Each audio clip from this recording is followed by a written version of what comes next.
Professional hunting consultant Steve West returns to Utah's Wasatch Mountains with his longtime client Winston Gant in pursuit of trophy elk during the peak of the rut. The songs of September fill the air as bugling bulls are in full rut. Steve and Winston battle steep mountainous terrain in pursuit of trophy bulls. Join us as we hunt trophy elk in Utah on another exciting episode of Steve's Outdoor Adventures. I'm Steve West, professional hunting consultant, and these are my adventures.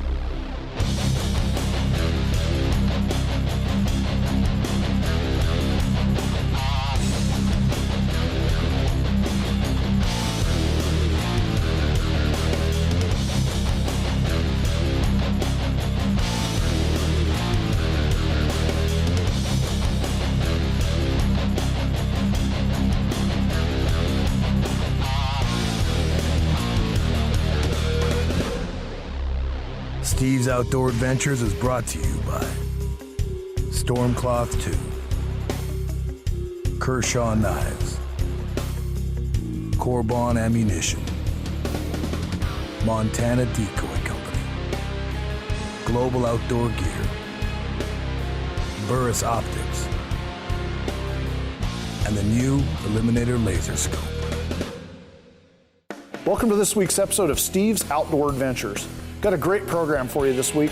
We're going out to Utah to hunt elk with my good friend and client, Winston Gant. Winston's hunted with us several times over the years. And I've got to tell you, this is just one of the best guys that you could ever want to be in camp with. But he had told me a few years ago that he really wanted to get a big 6-point bull. Utah is known as a state where it's hard to draw a tag, and a lot of hunters can wait 10 to 20 years before they get to hunt trophy bucks or bulls. But our clients can get a tag every year without waiting to draw.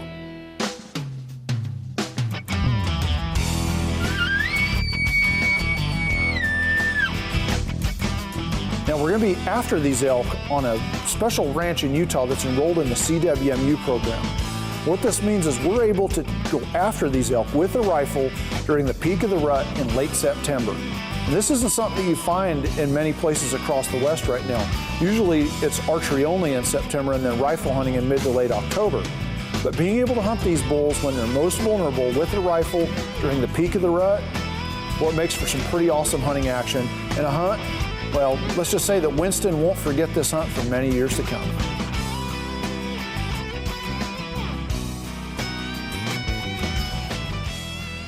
I think this is my 6th hunt with Steve. I believe that's right.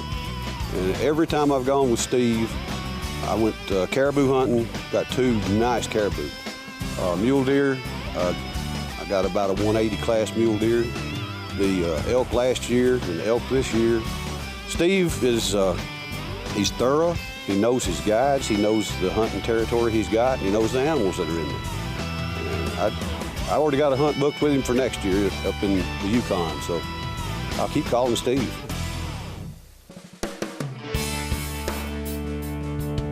Now the Wasatch Mountains in Utah are phenomenal elk habitat. The area that we're hunting in has extremely thick oak brush and lots of maple trees. And this makes excellent cover for the elk. Not only is it great cover, but it's also a great food source. Those acorns, they're just a really high protein food source, and it's probably one of the leading reasons why these elk have such big bodies and excellent antlers.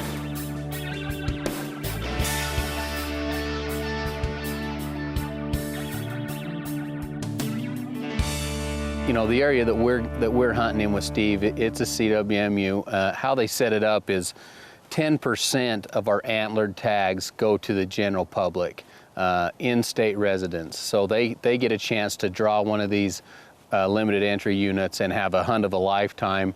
And also it works good for the landowners and the outfitters because they get an extended season for the trade-off. And it works well, and you can manage your wildlife much better in one of these programs. Cody Whittier and I had hunted together in the past. He grew up on this ranch, and in fact, I think 3 or 4 of his family members are also guides on the ranch. They know the property like the back of their hand, and with Cody's knowledge of the ranch and my aggressive elk hunting, we were sure to either get Winston a big bull or wear him out Triumph. Well, I grew up on a farm here, and We have some property that comes up into the mountainside, and so I spent my youth and a lot of my time growing up in the mountains, and it kind of became a way of life, and so being up here almost feels a little more like home than it does being at home. It was a little bit of bittersweet experience the first time that this was put into a hunting unit, because it changed the way that a lot of the locals were able to hunt, for the last 50 years.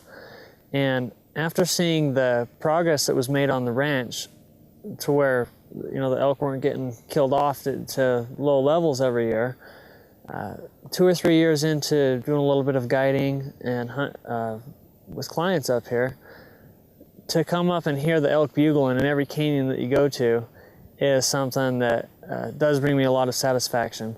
I think I have a better time seeing other people take an animal and bring them up here where they can harvest a deer, an elk, or a moose. It brings me more satisfaction than harvesting one for myself. After the break, Steve West calls a bull into very close range. Stay with us. This is a hunt you won't want to miss. A new age of modern scope technology has arrived. Burris Optics presents the Eliminator. The Eliminator incorporates laser range finding technology with automatic bullet drop compensation calibrated to your rifle and bullet combination. Burris Optics, leading the way in modern scope technology. Burris's new Eliminator rifle scope, changing rifle scopes forever. Just range them and eliminate them.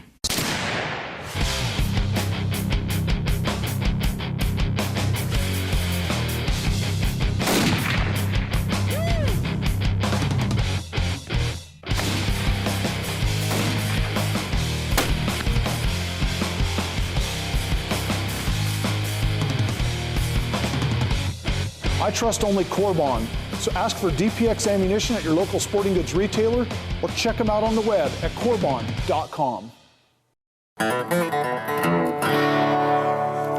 Hey y'all, this is Travis Tritt. You're watching Steve's Outdoor Adventures right here on the Outdoor Channel.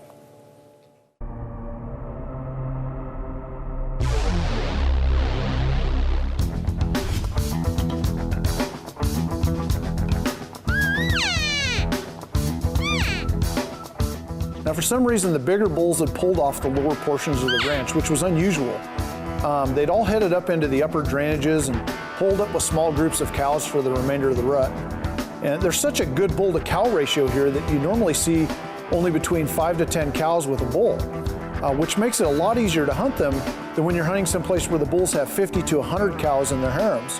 With these smaller herds, we can get in tight with them. One day we got above a herd bull with what we guessed was about 10 cows and calves.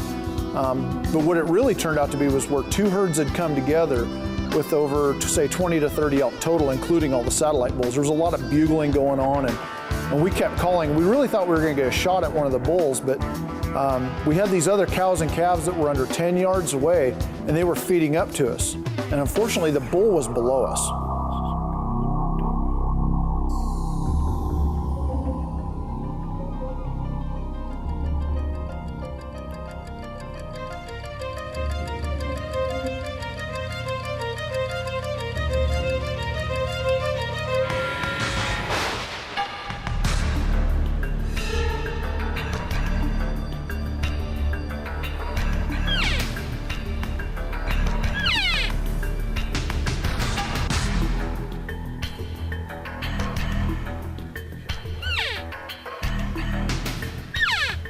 Now, the wind flipped and the cows and calves, they blew out and took the bull onto an open hillside about 200 to 250 yards below us. The bigger of the bulls gave us a shot. And he was an all right 6x6, but he was not quite what Winston wanted on his first day of hunting.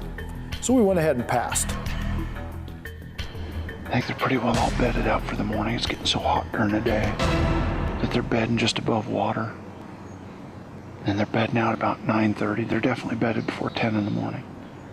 So we're gonna go ahead and call it a morning. Head back down to the house. Watch a little Saturday football. A little college game day on ESPN. Crash. And we're gonna be back in here this evening. These bulls, are bedded in this dark timber over on the other hillside. It's a north-facing slope. It's nice and cool. They got a lot of water below them. It's perfect habitat. Great place for them to spend the day. So we don't have a prayer getting him out of there. So It's too hot. yeah, it's too hot. He's bedded down. 10, 15 already. Probably bugled at you twice out of his bed. So we're gonna go ahead and go. Well, what's happened over the last couple weeks is that it started to cool off. We had a little bit of mountain snow a few weeks ago, and this record heat wave came through, and we're up in the 90s the last week in September, and all of the elk they're holed up. They come out, you know, a half hour before it gets dark, and they're heading to bed as soon as that sun hits them. And so this particular hunt, it was difficult because they weren't coming down into the lower country and transitioning back up to in some of the open areas where we generally tend to catch them.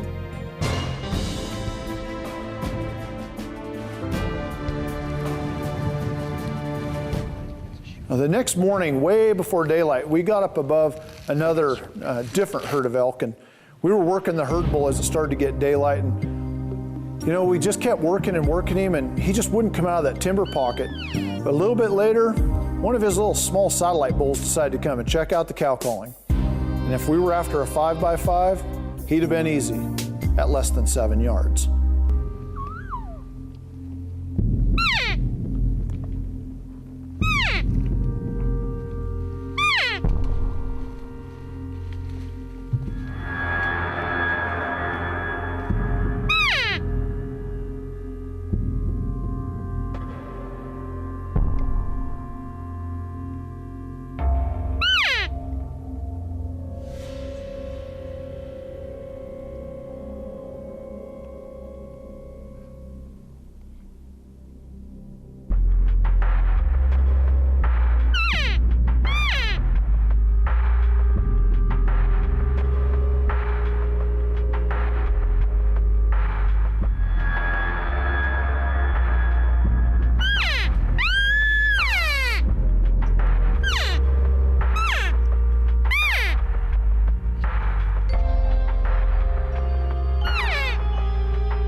That's about 7 yards.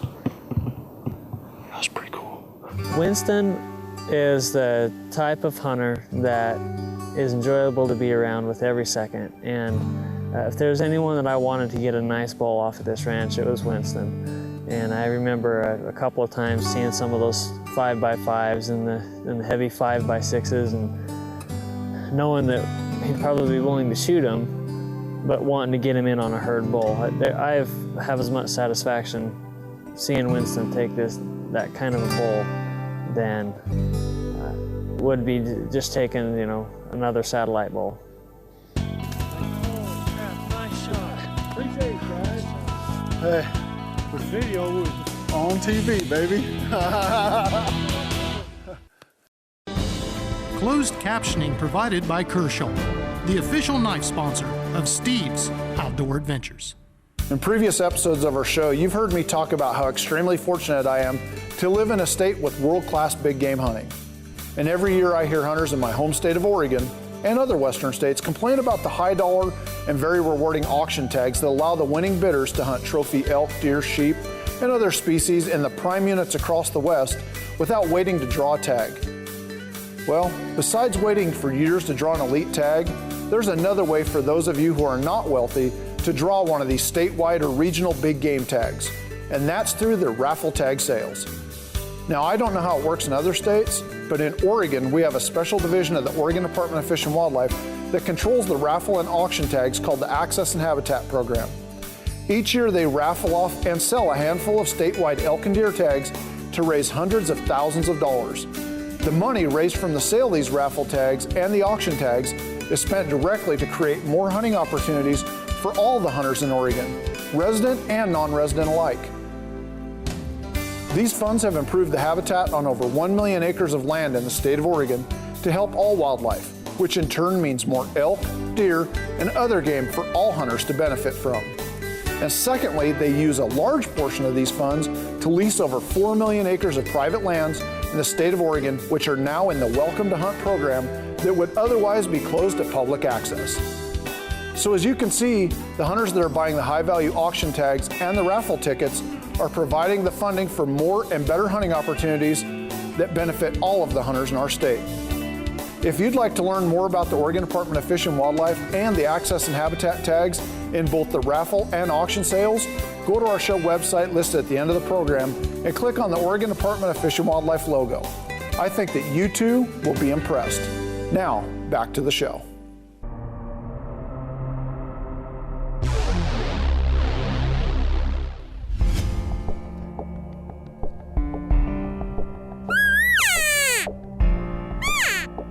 Now, the next day we decided to work our way up to the even higher, more upper elevation drainages. You don't get too high in elevation, but this is a big ranch and it's got a lot of elk country. And these upper drainages have a lot of water, feed, and cover, which is a perfect spot to find big bulls during the peak of the rut. First thing in the morning, we were up on top of this long ridge and we were doing some bugling and located a bull down below us in the nastiest hole on the ranch. And he sounded good.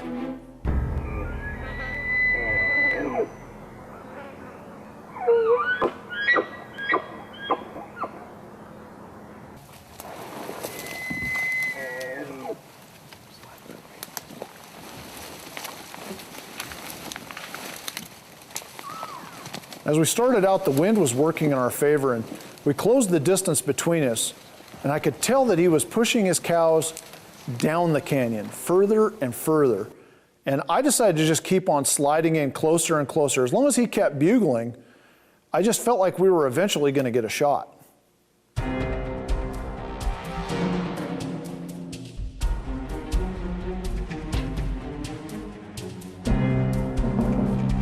I just kept thinking we were going to bump him out of there. We did run some cows out, but they didn't spook him, thank goodness. It was really hard to sit there and watch him for an hour. And I couldn't see really how big he was, couldn't see his shoulder. All I could see was the neck or a leg or nothing for a shot. And when he did finally walk out, man, I mean, he was gorgeous, huge. When we return, Winston finally gets a shot opportunity on this big bull. Stay tuned to witness the exciting conclusion of Winston Gant's trophy elk hunt in Utah. Steve's Outdoor Adventures is brought to you by Stormcloth 2, Kershaw Knives, Corbon Ammunition, Montana Decoy Company, Global Outdoor Gear, Burris Optics, and the new Eliminator Laser Scope.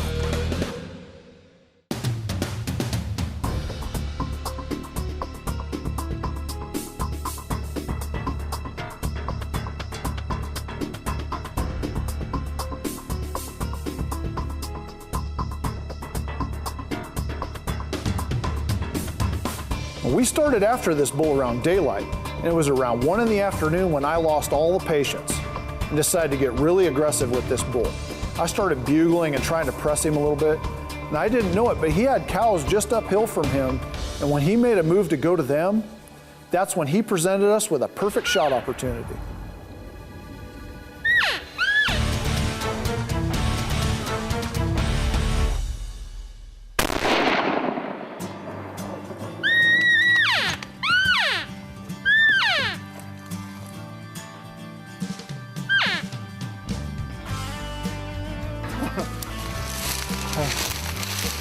Hey, put you down. Yeah, he's stinking pig. Giant right here. Oh, yeah. What do you think? I'd like to educate some more of your elk. I got 3 lessons. Hey man, you hunted hard for that. Oh yeah. This is just getting started now though. Here comes the work. We're going to try to get him out of it. Congratulations, man. Not one thing. Thank you. Holy crap, nice shot. Appreciate it, guys. No. Hey, the video was on TV, baby. Let's go up and look at him. You want to? You don't want to. Oh, I'm gonna get you don't want to touch that. I was trying to take him and I was trying to pull him across for you. Oh, he turned and went back up when he went left. Go ahead. If we let Winston put his hands on him. Oh, hello, buddy boy. 6 by 6. We wouldn't quit him, would we? Dandy. Every one of Steve's hunts, I got 2 caribou, got the mule deer. Last year got the 6x6 in BC. Now look at this 6x6. You know, bargain hunts are great if you like camping, but if you want to kill something and it's something worth mounting and a memory forever, right here's your man. I can tell you that. Nice. We do our best. This bull was awesome. He was everything that Winston was looking for and then some. It was the perfect way to end a great hunt with a great guy on a great ranch in the Wasatch Mountains of Utah. Special thanks go out to Winston, Gant, and all the guides in Utah for helping us to make a great television show that we could share with all of you at home. And if you would like to book this hunt for yourself, give our office a call. The toll-free number and our website address are listed on the screen, and I'm personally available to take your calls and answer your questions. In fact, I will personally book your hunt and make sure that you get the best possible hunting experience. Unfortunately, that's all the time we have for this week's show. But please join us again next week for another exciting episode of Steve's Outdoor Adventures.